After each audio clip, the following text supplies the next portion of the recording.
Hey guys, and welcome back to another video with Brooklyn. How are you all doing this evening? So I want to jump right into this video, okay?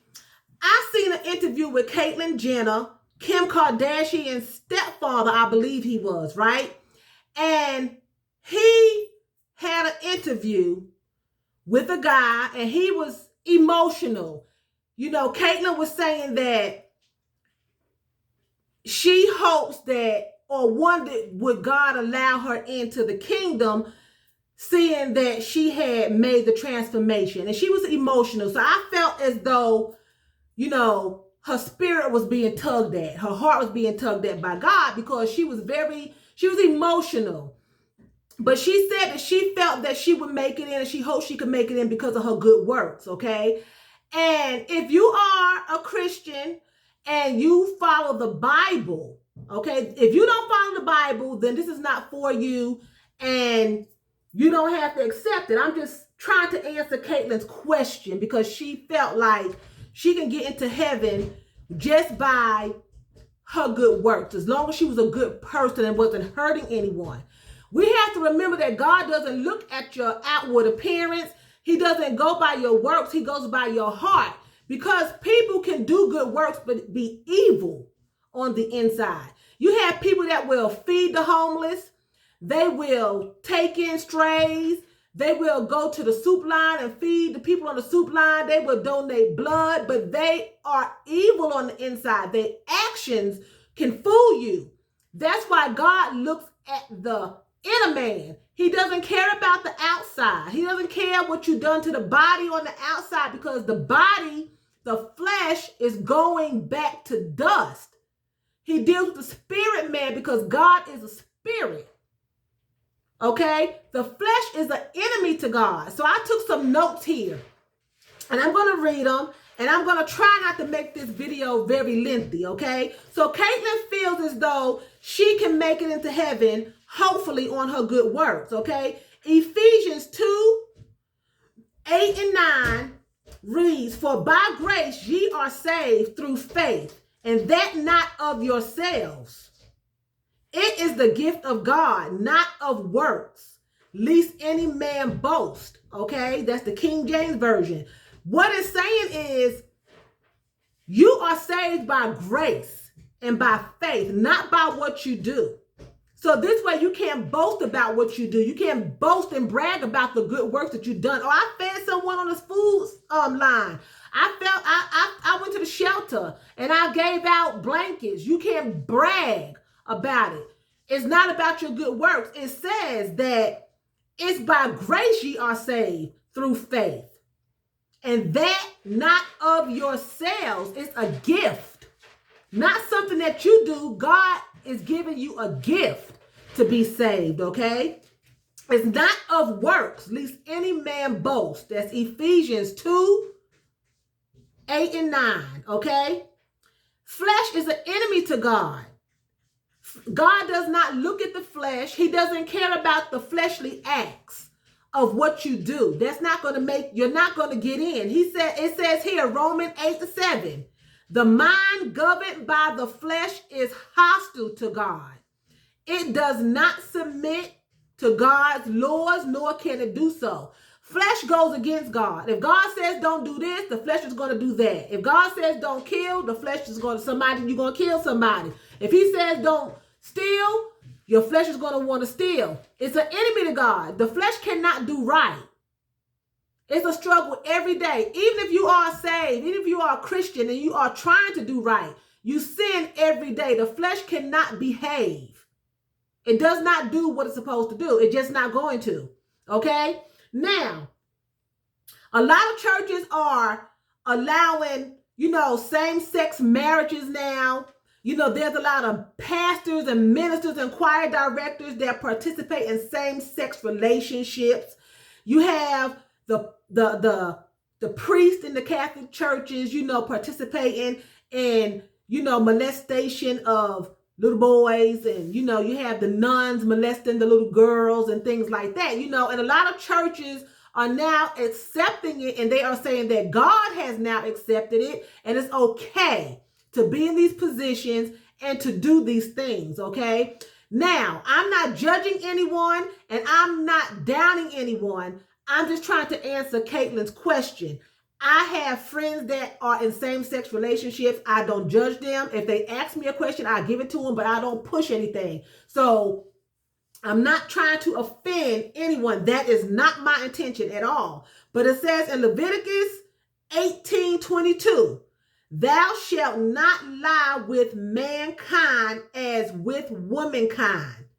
It is an abomination, which means a man is not to lay with another man like he would lay with a woman, because it is an abomination to God. It's detestable. He doesn't like it. He did not change his mind, his stance on sin. Leviticus 20:13. If a man also lies with mankind as he lieth with a woman, both of them have committed an abomination. They shall surely be put to death. Their blood shall be upon them. Okay? So Caitlyn's thinking in the fleshly mind. If I do good, I believe I'll make it in.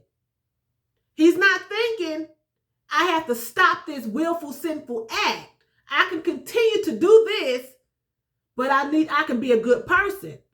Caitlyn also made the statement that she talked to her pastor. Her pastor should have told her these things, because right now she's just living in darkness and blindness, because if she considers herself to be a Christian, then she's off track if she goes by the Bible. Psalms 33:11 says, the counsel of the Lord stands forever. Okay? Which means God doesn't change his stance on sin. He loves you, but he hates sin. He's not going to change his mind on sin. If he says it's an abomination, he means just that. Okay? He's not going to change his mind. It says when God changed his mind, it isn't because he made a mistake. God is not a man that he should lie, nor the son of man that he shall repent. He changes his mind when people go to him in intercession for other people, like, God, don't destroy this city, give them a chance to make amends and things like that. He might back off, but he doesn't change his mind because he don't lie. He doesn't make mistakes. If he says a sin is a sin, then a sin is a sin. He's not going to change it and say, well, okay, back in the Bible days, it was an abomination. But now 2021, I changed my mind. I'm going to go with y'all. I'm going to do what y'all want to do. Y'all humans down here that I created. I'm going to follow you. That's not how it works. People are being deceived, okay? God has changed his mind with Abraham. He's changed his mind with Moses on different things. Exodus 32:14. He's also changed his mind with Jonah in the well. You know what I'm saying? When the people, he gave them a chance. I'm going to destroy them if they don't do A, B, and C. They changed their ways, so then he backed off. He always gives you a chance, okay? Numbers 14:1-16, 16:1-50. God changes his mind, but it's not that he made a mistake or that he lied. He normally gives you a chance to change, and then your consequence, your situation can change. You know what I'm saying? And I believe that Caitlyn can make it in if she stops willfully participating in an abomination act. She would have to repent, and she would have to, stop living in that life, because again, she's had the sex change. Okay? But remember, God doesn't look at the flesh. So he deals with the spirit man. So that's going to go to dust anyway. So yes, if he stops participating in the willful, sinful act of same sex, or he's a woman now, but, that's still an abomination, I believe that he could make it in.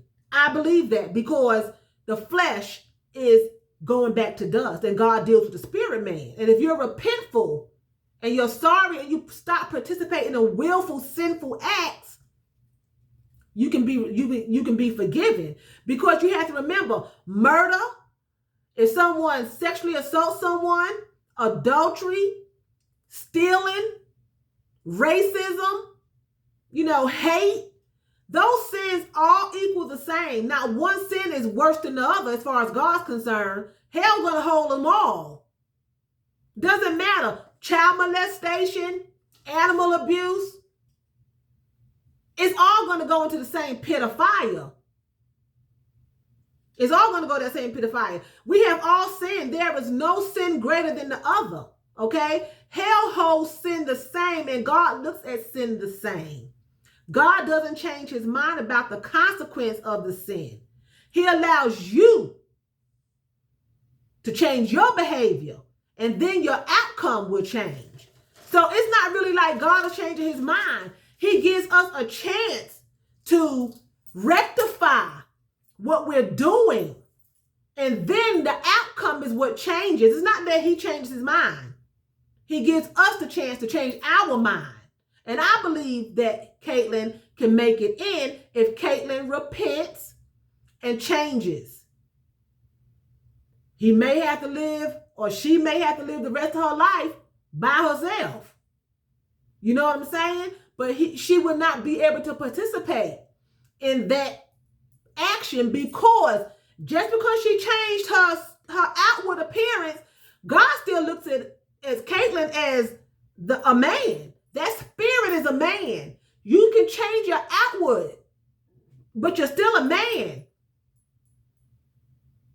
You have people change their bodies all the time. Breast lifts, breast implants, butt injections, tummy tucks, different color eyes. You dye your hair, you tattoo yourself up, you got piercings everywhere. That's all going to dust. God does not look at that. He looks at the inner man. That's what he deals with. And if you're repentant and you truly are repentant, I believe that you can make it in, okay? So anyway, I hope I did not offend anyone. That's not what I was trying to do. And I hope I was able to clarify it. And I hope that it'd be nice if Caitlyn saw my video, because, his pastor didn't give him this information. And I think that's a shame. A lot of pastors don't want to tell you the truth because they want to, sugarcoat things. Like everything is like daisies and cotton candy and butterflies. And that's just not the truth, So anyway, we all have consequences for our actions. So anyway, I'm going to start off by showing you the shoe that I wore today. I had to go back into my dungeon and get these out. These are old, but I love them. These are a leopard print sandal. Okay. I love this shoe. I've had them for a while. And they tie here, as you see. They tie on top of the foot. And then they have a strap here on the side. And then they go across the back here and they open there. And just a flat little sole, a rubber sole. Okay, so I wore these. And I have on a fuchsia blouse, as you can see. And it's coming off my shoulders, why I keep messing. And it has the leopard print around here, hence the shoes. And it has the fuchsia bows. And it has the little rhinestones here that you can actually feel. The little crystal rhinestones. And they are the stilettos. A red stiletto. And again, it has the leopard print. Okay. And then I wore these leggings. I wore leopard print leggings with it. And it was really cute and it was comfortable. And of course, they just stopped right above the ankle. But it was really cute. I love this outfit.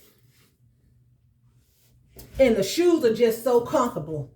So anyway, guys, with that being said, I'm going to say vielen Dank. That's thank you very much in German. So vielen Dank for watching me. And choose, that's what? That's bye in German.